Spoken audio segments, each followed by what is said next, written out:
Ciao a tutti ragazzi e bentornati su questo nuovo video. In questo video voglio disegnare insieme a voi la caldaia perfetta.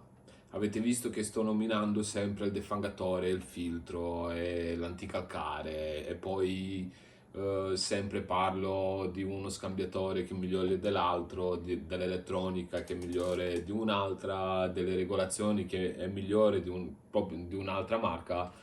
Quindi oggi in questo video insieme a voi disegnerò la caldaia che tutti gli installatori sognano e che tutti i tecnici vorrebbero avere come assistenza tecnica. Allora, partiamo intanto dalla scatola, ok? Disegniamo la scatola di questa caldaia.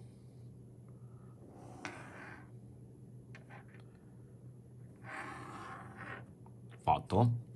E adesso cosa possiamo disegnare come prima cosa? Disegniamo lo scambiatore primario, ok? Parliamo di una caldaia a condensazione, quindi a me piacerebbe vedere uno scambiatore primario tipo quello della Viessmann, quindi marca Viessmann. Disegniamo qua lo scambiatore primario, ok? Ci scriviamo su Viessmann. Questo perché? Perché lo scambiatore Viessmann ha un passaggio dell'acqua sulla spirale all'interno molto grande, è fatto di un acciaio inox di qualità ed è molto grande anche come profondità, è molto grande anche con largo, insomma è un bel scambiatore grande, è un bel scambiatore primario che funziona molto bene. Quindi facciamo sempre il bruciatore, lasciamo che sia sempre marca Viessmann, ok? Così funzionano molto bene insieme. Qui andiamo a mettere il ventilatore. No, facciamo prima la valvola gas. Comunque lasciamo anche la valvola gas che sia sempre di marca Viessmann perché non ne ho mai vista una che si è rotta, quindi suppongo che sia una buona valvola gas, ok? E allora lasciamo la valvola gas, scriviamo qui gas, ok? Qua ci attacchiamo il ventilatore, possiamo lasciare anche il ventilatore sempre marca Viessmann, ventilatore, ok? La ventola la disegniamo così, disegniamo un po' la fiamma anche sullo scambiatore primario. Poi possiamo, vabbè, tiriamo in giù il tubo del gas, lo mettiamo qua al centro, ok? Sempre con un attacco da 3/4, ok? E poi con cosa andiamo avanti? Qua facciamo il tubo della mandata. Qui abbiamo lo scarico fumi, ok? Sempre con la sonda, mettiamo una sonda fumi qua, una sonda di temperatura fumi. Scriviamo sonda fumi, ok? E qui ci attacchiamo il tubo della mandata,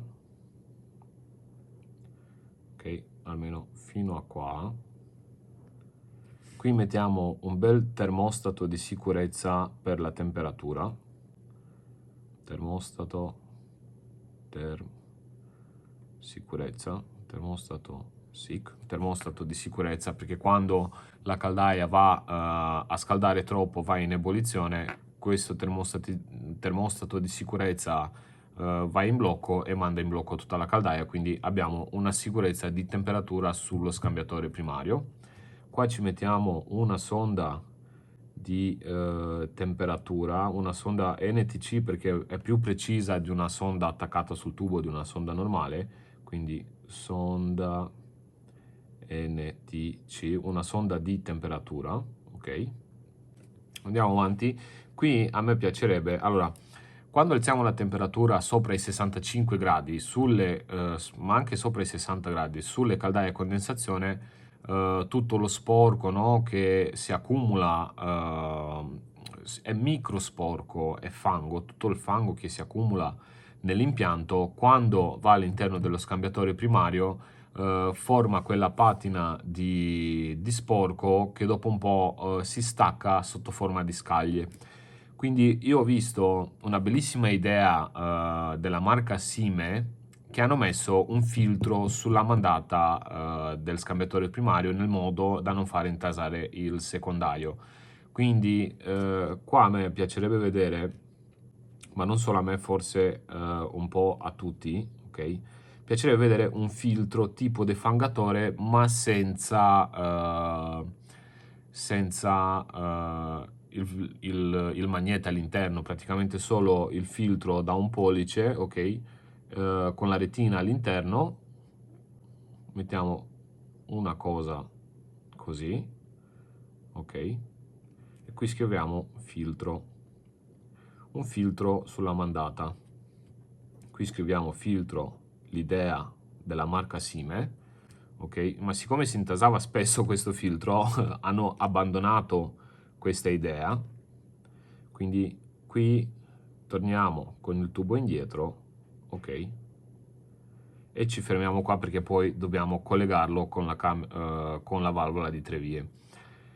Quindi abbiamo messo il filtro, che questo, quando le scaglie si staccano dal primario, vanno all'interno di questo filtro, magari girato di qua, ok, non così lateralmente, ma girato verso il frontale della caldaia, nel modo da poterlo pulire facilmente. Qua cosa possiamo fare altro? Possiamo cominciare a fare il ritorno, che poi dopo continueremo con la mandata. Facciamo il ritorno qui, ok? Magari gli attacchi li facciamo anche un po' più grandi rispetto a quelli che già ci sono, nel senso mettiamo mandata, ok, da un pollice,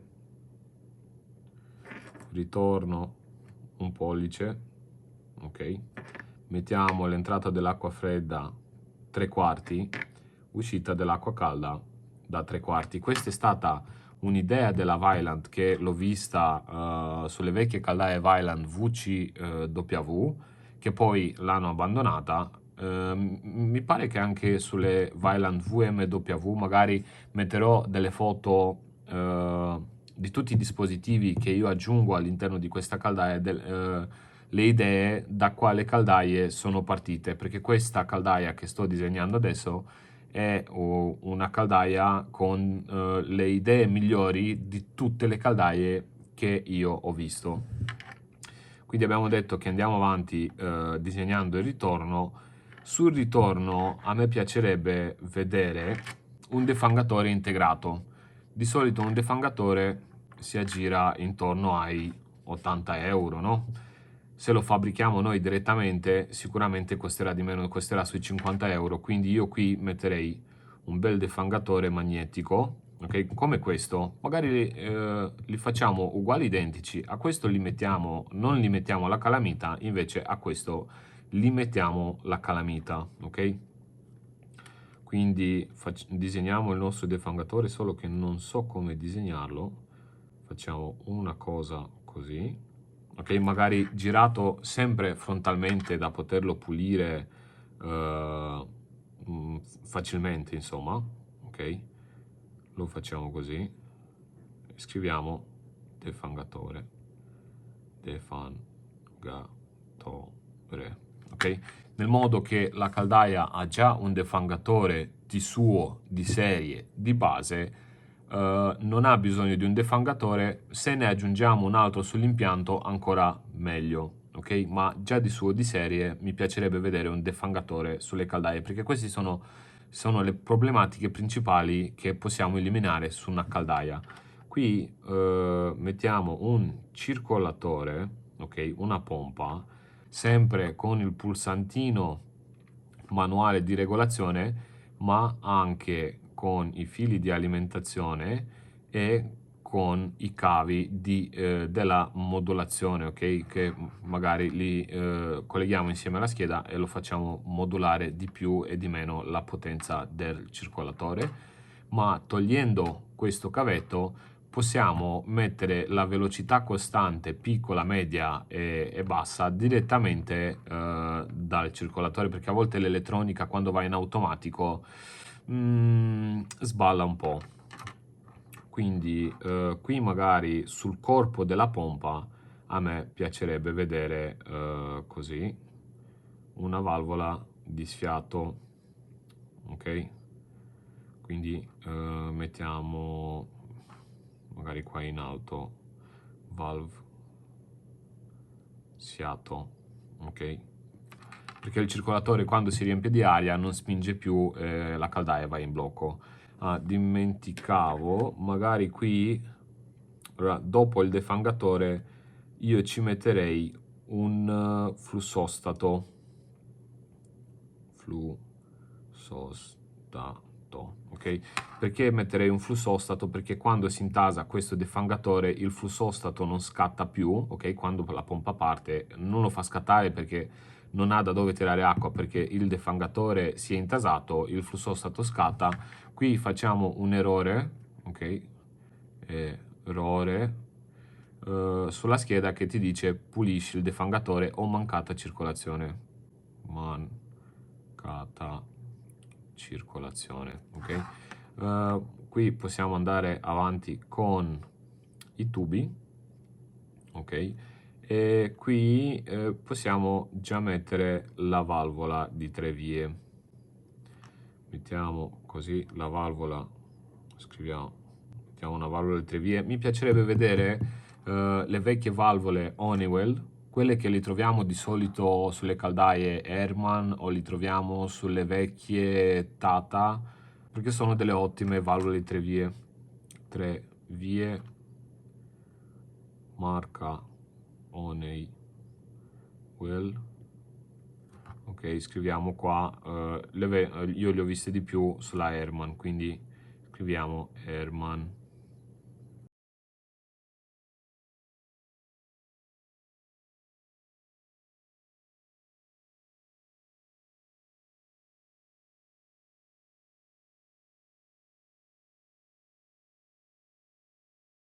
Ok, siamo arrivati che possiamo collegare insieme la mandata con il ritorno, ma qui possiamo anche mettere uno scambiatore secondario.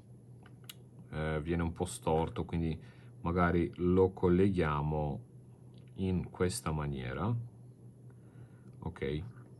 Verrà fuori un po' bruttino, però l'importante è che si capisce il progetto.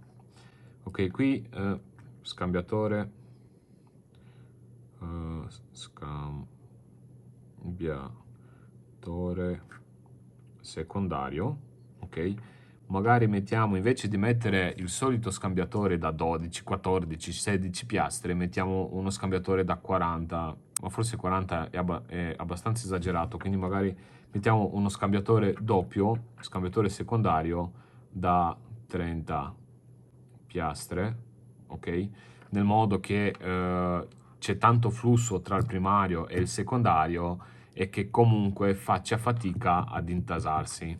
Qui possiamo mandare giù la mandata sull'impianto, ok? Continuiamo con qui magari mettiamo un bel involucro di polistirene, ok? Nel modo che lo scambiatore secondario non perda calore, ok?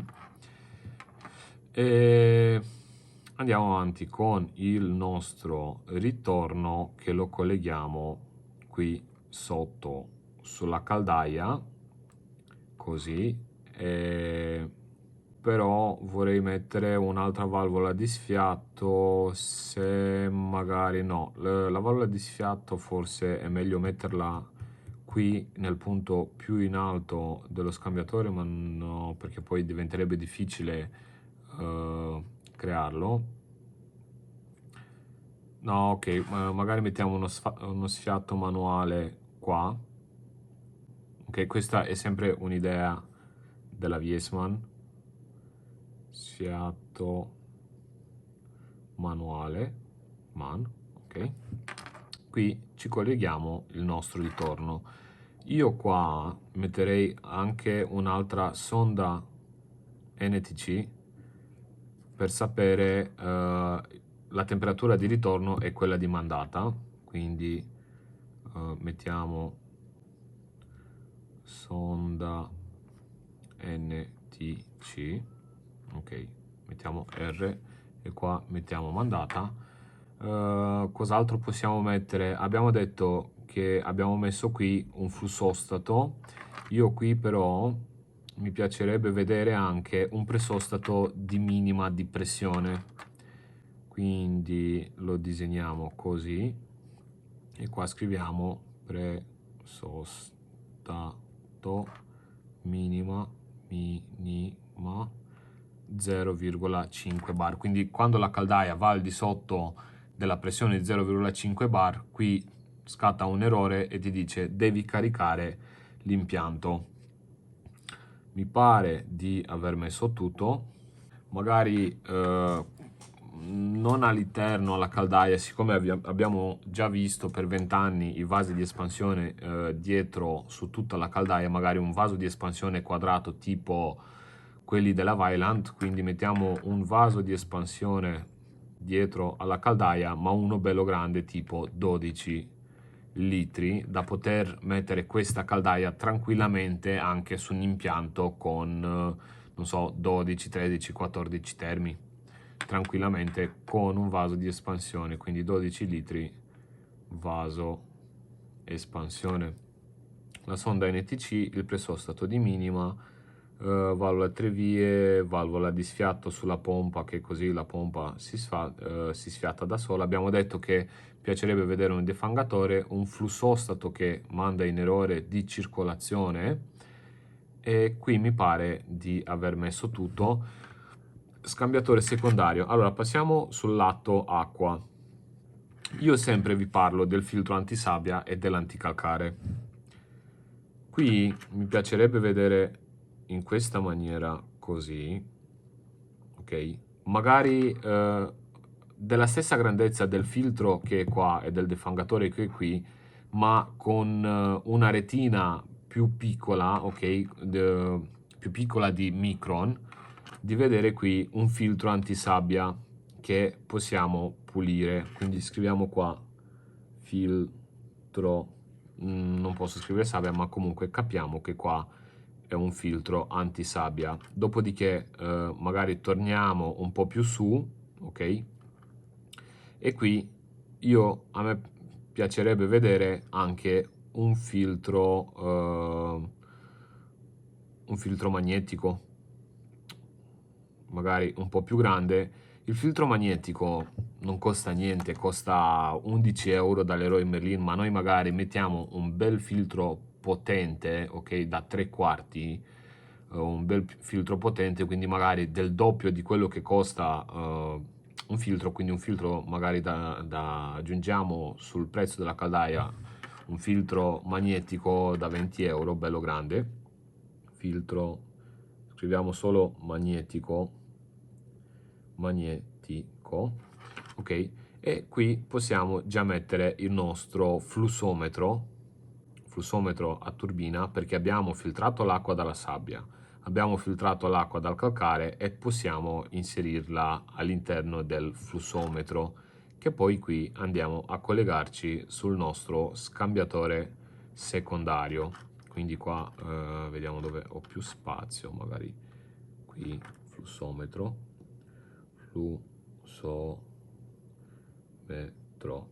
quando noi apriamo un rubinetto, questa turbina gira e la caldaia parte. Qui possiamo già collegare la nostra uscita dell'acqua calda e magari qui, non qua in alto, ok, vicino allo scambiatore, ma qui mettiamo una sonda sempre NTC perché sono più precise, sonda NTC acqua calda, ok? Una sonda per l'acqua calda. Ok, defangatore, la sonda NTC. Allora, ogni tanto quando andiamo in giro per le case a mettere le mani sulle caldaie, manca la luce, anche se la caldaia è in cucina o in bagno, manca la luce perché a volte i signori hanno la luce molto debole, hanno delle lampadine tipo quelle da frigo, non so come fanno loro a vedere all'interno della cucina o della casa con quelle lampadine là. Quindi sia che la caldaia sia all'esterno o che sia all'interno, a me piacerebbe vedere 4 lucette, 2 in alto, ok? E magari anche sui gruppi qua mettiamo una lucetta qui e una lucetta qui, ok? Scriviamo qua luce, luce, luce, luce, luce, ok? E magari o le facciamo a batteria, queste lucette, che tu quando togli il coperchio, queste luci si accendono e riesci a vedere quello che c'è all'interno della caldaia. Sarebbe una cosa, guarda, sarebbe una cosa bellissima avere delle luci all'interno della caldaia senza che tu hai una torcia, delle 4 lucette che illuminano tutto quello che c'è all'interno della caldaia. Poi io metterei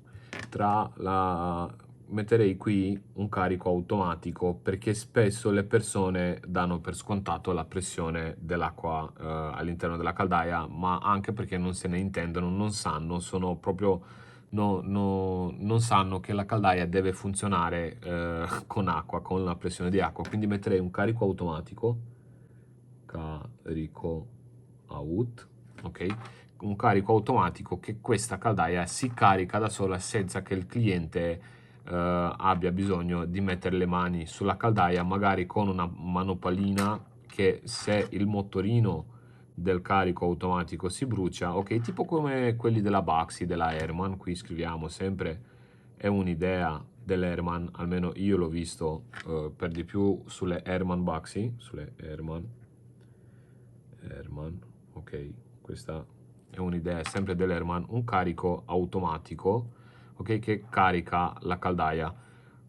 Il filtro magnetico sull'acqua fredda l'ho vista sempre, è un'idea sempre dell'Herman, ma avevano un boilerino piccolino e la calamita era molto piccola, quindi più di tanto non faceva, era un po' inutile. Quindi è sempre un'idea dell'Herman, il filtro antisabbia è un po' su tutte le, non su tutte le caldaie, ma l'ho visto spesso in giro su un paio di marche, ma è sempre quel filtro piccolino. Io qua ci metterei sempre un filtro della stessa grandezza del defangatore e del filtro che abbiamo messo qui, quindi un bel filtro da 3/4 e il filtro magnetico sempre bello grande da 3/4. Cos'altro mi piacerebbe vedere? Allora, lo scarico della camera di combustione, ok, lo scarico condensa, io lo metterei qui, ok, lo passerei qui così. Qua ci metterei subito la valvola di sicurezza, ok, valvola SIC, valvola sicurezza, una valvola di sicurezza che non deve scaricare all'esterno della caldaia, ma la collegherei sullo scarico della condensa, ok? Nel modo da non fare acqua all'interno della casa e nemmeno all'interno della caldaia. Il carico automatico, io ci metterei dei fili, questa è sempre un'idea dell'Herman e praticamente lo farei caricare per 3 volte, ok? Tempo 30 secondi, dopodiché blocco carico automatico, ok? Se entro i 30 secondi la pressione non viene ripristinata all'interno della caldaia, la caldaia va in blocco. Questo perché vuol dire che o la valvola di sicurezza perde di continuo e bisogna cambiarla, o magari c'è una perdita sull'impianto e sto buttando l'acqua all'interno dell'appartamento, magari un termo si è rotto e sto buttando l'acqua all'interno dell'appartamento, quindi metterei un blocco apposta, un errore, 3 volte per 30 secondi, secondi, dopodiché la caldaia va in blocco per carico automatico, controllare carico automatico, controllare la pressione all'interno della caldaia. Ma parliamo adesso, cioè a me come meccanica, ok, come collegamenti idraulici, mi piacerebbe vedere una caldaia fatta in questa maniera, anche se costa un po' di più, però mi piacerebbe vedere un'interfaccia bellissima che ho visto ultimamente, un'interfaccia con un display LCD, quindi display LCD. Questa interfaccia l'ho vista da Viesmann.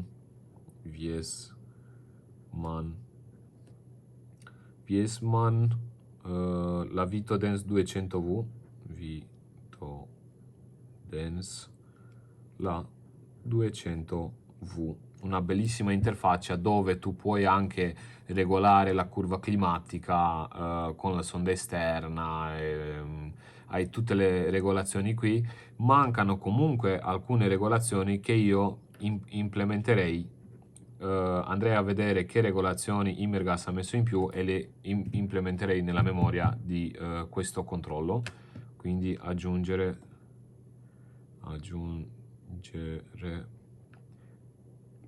parametri regolazione Imergas bara Vaillant, perché Vaillant ce li ha tutti, alcuni sono inutili, sono messi in più, io non li ho mai utilizzati quando facevo assistenza tecnica sulle Vaillant. Può essere che in alcune situazioni si possono utilizzare, però secondo me bastano quelli che ci sono sulle caldaie Imergas Terra. Mi è piaciuta moltissimo questa caldaia. Quindi abbiamo detto anche l'interfaccia LCD, i parametri di Imergas Vaillant o se no Imergas Terra, il vaso di espansione da 12 litri e questa caldaia praticamente abbiamo messo quasi tutti i controlli, però un'unica cosa che ho dimenticato di aggiungere è che quando togli scambiatore secondario o qualsiasi pezzo all'interno della caldaia, questi qua non hanno fatto, cioè hanno fatto la base dritta e qui non c'è nessun scarico sulla basetta, ok, in fondo alla caldaia. Io questa basetta qua, qui a parte che ci metterei una guarnizione, ok, che tenga l'acqua all'interno, ma la farei un po' così, ok, e anche un po' così, ok, che magari se a me va l'acqua all'interno, quindi la farei tipo a imbuto, ok, non tanto, serve pochissimo che l'acqua vada verso uno scarico e qua ci metterei uno scarico, perché se magari tolgo il secondario e viene giù acqua all'interno della caldaia, io posso mettere un catino qua sotto, ok, e scaricare l'acqua che è andata a scendere all'interno della caldaia, perché tante volte smonti la pompa, il scambiatore, qualcosa e l'acqua comincia a pisciare dai lati ed è una cosa molto fastidiosa, o dai gomini degli attacchi, ok, che hanno messo sull'acqua fredda, sulla mandata, sul ritorno. Quindi farei una basetta tipo imbuto dove qui magari una valvolina piccolina, ok, non serve tanto grande perché tanto comunque noi sempre scarichiamo le caldaie e stiamo attenti. Metterei una valvolina piccolina per poter scaricare l'acqua che è andata a finire all'interno qua. Io metterei al posto, io davanti qui metterei soltanto la scheda display. Invece la scheda controlli la metterei da qualche parte qua in alto. Perché magari se c'è qualche perdita, se c'è qualche raccordo che scoppia, se c'è qualcosa che va storto all'interno della caldaia, l'unica scheda che si può rompere è la scheda display. Invece la scheda madre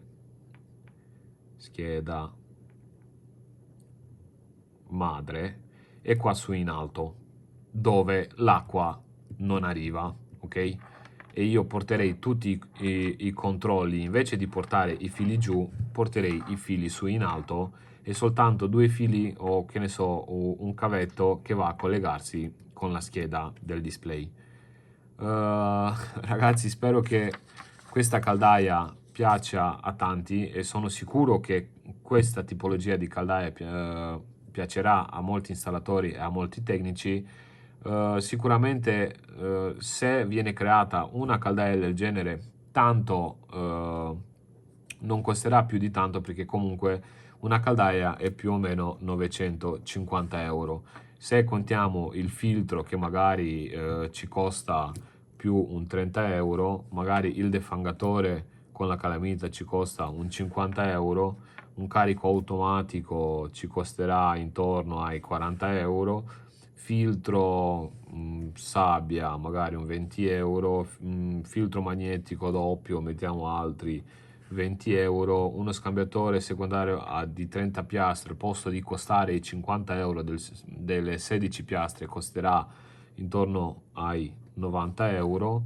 Cosa abbiamo messo ancora in più su questa caldaia? Le lucette magari con la batteria varie, non so, più un 50 euro, ma non costa perché saranno cinesate, ok, quindi costerà, boh, non so, stiamo larghi e mettiamo 20 euro.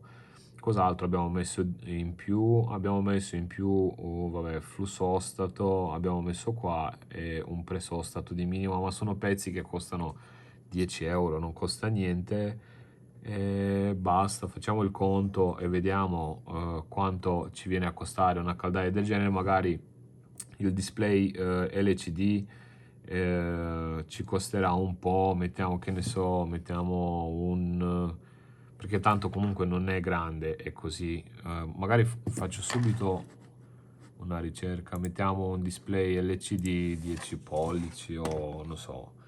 Ci costa una cinesata del genere, ci costa 100 euro al pubblico, quindi di fabbrica, ma comunque mettiamo qui più 100 euro il display, ok? Così stiamo tranquilli che abbiamo fatto i conti più o meno bene. Quindi sarà una caldaia bene o male da 1400 euro. Vediamo un po', facciamo due calcoli, io sto male in matematica.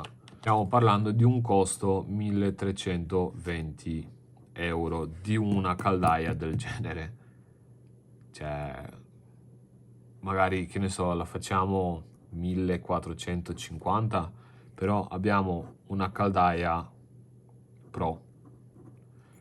Cioè, non esiste una caldaia così nel commercio. Fare una caldaia di questo genere vuol dire spaccare il mercato. Cioè, qualsiasi tecnico vede cosa c'è all'interno di questa caldaia, tutti la comprano e tutti sponsorizzeranno questa tipologia di caldaia, perché nessuno ha mai fatto una caldaia del genere.